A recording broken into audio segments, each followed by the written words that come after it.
وقت پہ تو میں نے آنا ہے نا.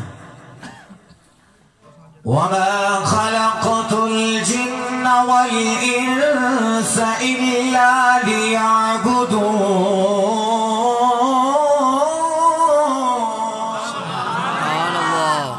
فرمایا ہم نے انسانوں کو اور جنات کو اس لیے تخلیق فرمایا ہے کہ وہ ہماری بندگی بجا لائیں. سمجھ آ جائے گی. ہم نے انسانوں کو اور جنوں کو اس لیے تخلیق فرمایا ہے تاکہ وہ ہماری بندگی بجا لائیں. تو انسان کی تخلیق کا مقصد یہ ہے کہ اپنے رب کی عبادت بجا لائے. اب جب رب کی عبادت کرے گا اس کو ملے گا کیا؟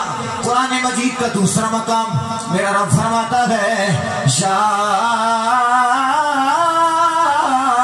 ایھا الناس اعبدوا ربکم الذی خلقکم والذین من قبلکم لعلکم تتقون.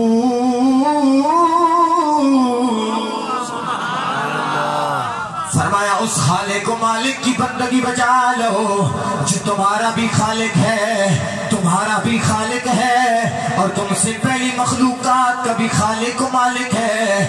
اس خالق و مالک کی بندگی بجا لو. جب اس خالق و مالک کی بندگی بجا لو گے پھر ہوگا کیا؟ لعلکم تتقون.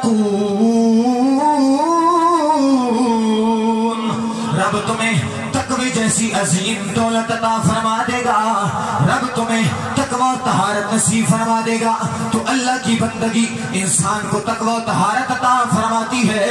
جب اللہ کی بندگی بندہ اختیار کر لیتا ہے، اللہ کی عبادت کو اپنا لیتا ہے کہ تو رب کی بندگی، رب کی عبادت بندے کو طہارت نصیب فرما دیتی ہے.